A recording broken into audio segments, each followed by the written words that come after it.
Assalamualaikum warahmatullahi wabarakatuh. Mahasiswa sekalian, selamat malam, sehat selalu untuk kita semua. Jumpa lagi kita di pembelajaran lanjutan kita dalam mata kuliah Manajemen Strategi. Kita sudah sampai pada pertemuan tentang materi analisis lingkungan eksternal atau external assessment.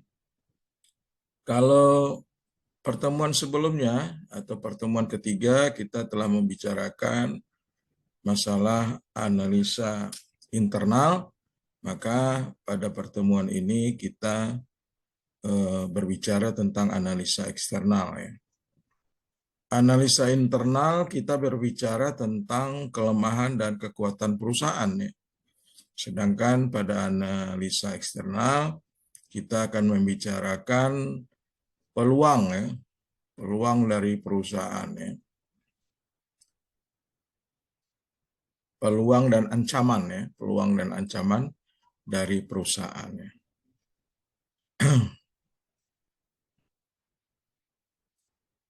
Audit eksternal itu menekankan pada identifikasi, evaluasi tren serta kejadian yang berada di luar perusahaan, seperti meningkatnya persaingan dari luar perusahaan dengan pergeseran atau bertambahnya populasi jumlah penduduk, semakin meningkatnya persentase masyarakat yang berusia tua, adanya ketakutan konsumen untuk bepergian, serta gejolak fluktuasi pasar saham.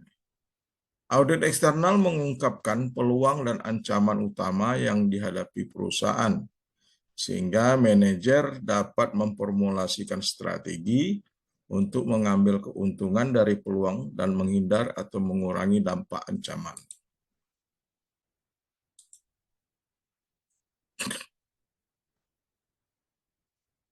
Tujuan daripada audit eksternal adalah agar kita dapat mengembangkan sebuah daftar terbatas dari peluang yang dapat menguntungkan sebuah perusahaan, serta ancaman yang harus dihindari. Tujuan selanjutnya adalah mengidentifikasi kesempatan dan ancaman yang ada dalam lingkungan sekarang dan antisipasi perubahan-perubahan lingkungan di masa yang akan datang. Adapun kekuatan-kekuatan eksternal utama atau kekuatan-kekuatan yang akan mempengaruhi perusahaan kita adalah pertama adanya kekuatan ekonomi. Kekuatan ekonomi yang mempengaruhi strategi daripada perusahaan kita.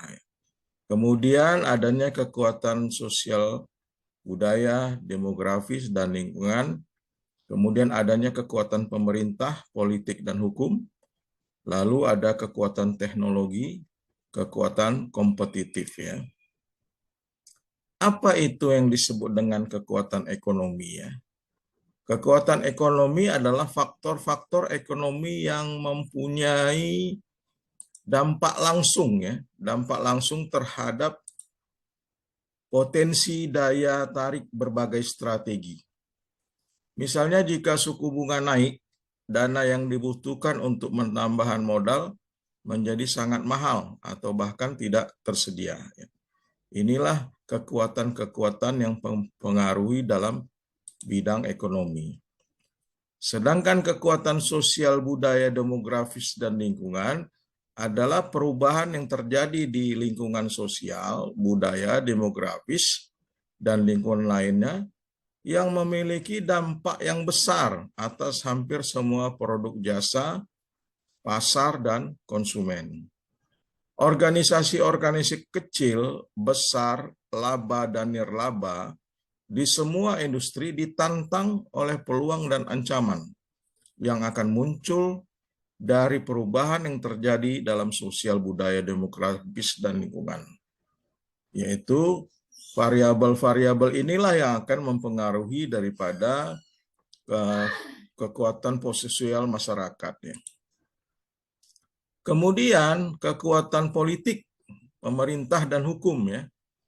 Regulasi pemerintah, regulasi dan deregulasi pemerintah, perubahan dalam undang-undang, perubahan pajak, khususnya tarif, komite tindakan politik, ya, APBD, APBN pemerintah, tingkat subsidi pemerintah, peraturan ekspor-impor, kebijakan fiskal dan moneter, serta sikap-sikap adanya terjadi terorisme.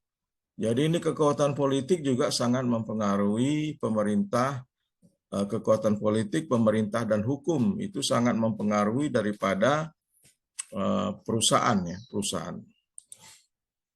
Lalu adalah namanya karakteristik kekuatan kompetitif. Ya. Ada 7 karakteristik kekuatan kompetitif. Pertama, harus memahami pangsa pasar, lalu memahami bisnis yang ditekuni. Kemudian jika ada kekurangan, evaluasi yang terus dilakukan, harus terus dilakukan perbaikan. Ya. Jika ada kekurangan evaluasi, harus terus dilakukan perbaikan. Lalu inovasi, akuisisi, pembuatan pembedaan, konsep yang saling melengkapi. Ya. Analisis kompetitif atau model 5 Porter ini menjelaskan. Ya. Porter itu memberikan definisi tentang analisis kompetitif. Adalah pendekatan yang digunakan secara luas ya, secara luas untuk mengembangkan strategi dalam banyak industri ya. Persaingan antar perusahaan sejenis sangatlah tajam. Pesaing baru dapat masuk ke industri yang relatif mudah, serta pemasok dan pelanggan dapat meningkatkan kekuatan tawar-menawar mereka. Menurut Porter, hakikat persaingan suatu industri dapat dilihat sebagai kombinasi atas 5 kekuatan. Pertama pasti adalah persaingan antar perusahaan yang sejenis. Lalu kemungkinan masuknya pesaing baru, kemudian potensi pengembangan produk substitusi, kekuatan-kekuatan tawar-menawar baik itu dari penjual, pemasok, dan sebagainya, lalu kekuatan tawar-menawar dari pembeli atau konsumen. Ada beberapa sumber utama informasi eksternal ya. Untuk menjalankan audit eksternal, perusahaan harus mendapat informasi tentang tren ekonomi, sosial, budaya, demografi, lingkungan, politik, pemerintah, hukum, teknologi. Individu dapat diminta untuk memonitor berbagai sumber informasi seperti dari majalah, dari jurnal perdagangan, dan dari koran utama. Internet juga menyediakan sumber lain untuk mengumpulkan informasi strategi. Begitu juga adanya fasilitas dari perpustakaan perusahaan, universitas, dan lainnya.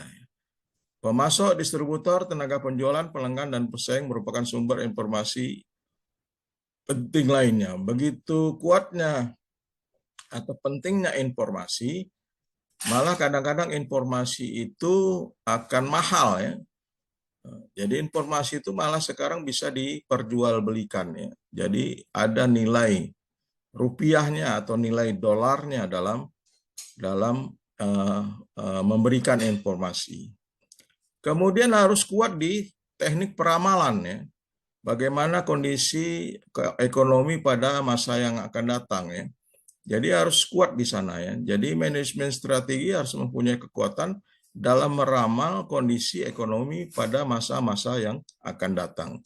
Apa jenis peramalannya? Misalnya adalah aktivitas yang kompleks antara faktor-faktor seperti adanya inovasi teknologi, ya, kemudian perubahan budaya, produk baru, jasa yang telah diperbarui, pesaing yang semakin kuat, adanya pergeseran prioritas, kemudian campur tangan pemerintah, perubahan nilai-nilai sosial, kondisi ekonomi yang tidak stabil, dan kejadian yang tidak diperkirakan. Jadi manajer seringkali mengandalkan ramalan yang dipublikasikan untuk mengidentifikasi peluang dan ancaman eksternal secara efektif.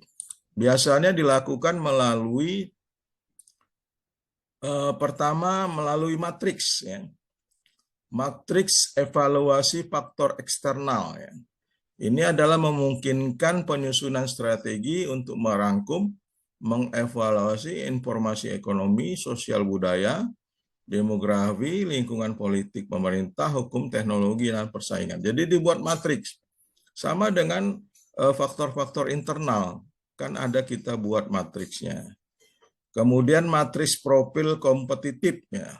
Ada juga matriks tentang profil kompetitif, yaitu bagaimana mengidentifikasi pesaing utama perusahaan serta kekuatan dan kelemahan mereka dalam hubungannya dengan posisi strategis dari perusahaan kita misalnya.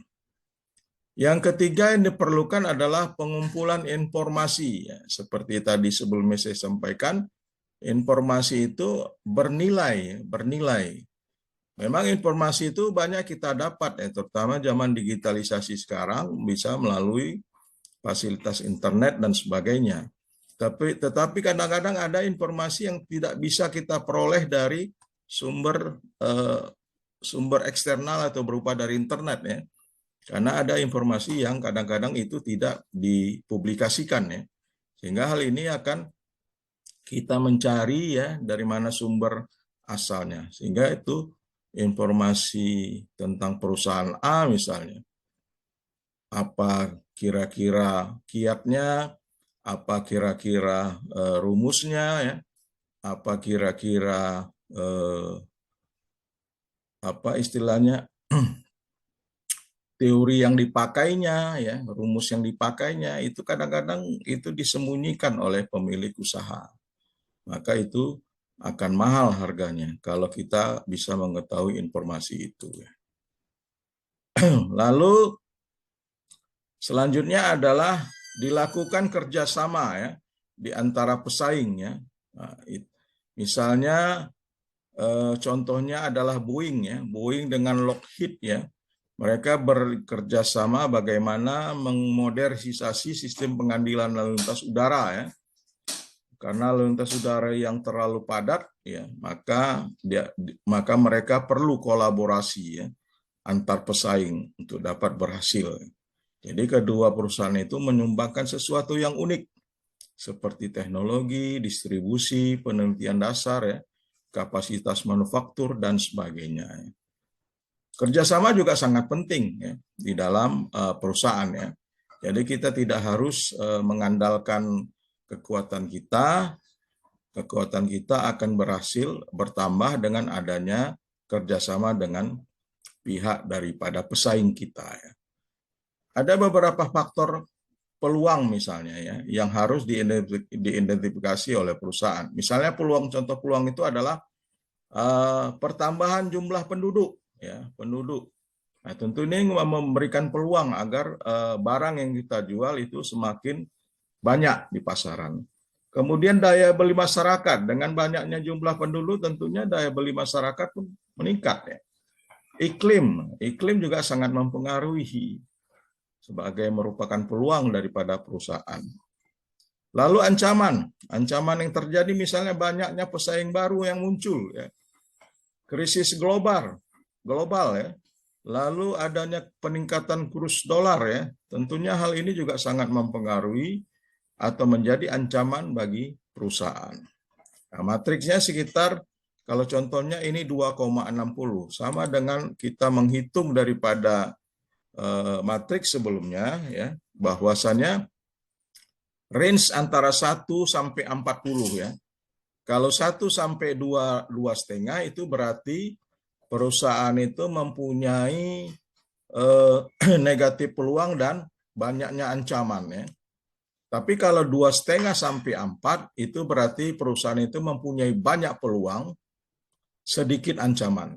Jadi range-nya itu, ya, yang harus diformulasikan oleh perusahaan hingga menampilkan matriks evaluasi faktor eksternal. Nah, dari hasil matriks inilah maka perusahaan dapat memformulasikan strategi apa yang akan dilakukan. Mungkin ini saja penjelasan dari saya, ya. Mudah-mudahan ini bisa berguna bagi Anda sebagai bahan kajian, ya, video yang saya sampaikan ini. Mudah-mudahan Anda sukses walaupun kita belajar secara online ya. Untuk itu saya sudahi. Selamat malam, salam sehat bagi kita semua. Kita berjumpa lagi minggu depan dalam pertemuan ke-6 ya. Saya sudahi. Silakan untuk dapat belajar dengan baik melalui media-media yang lain. Demikian. Assalamualaikum warahmatullahi wabarakatuh.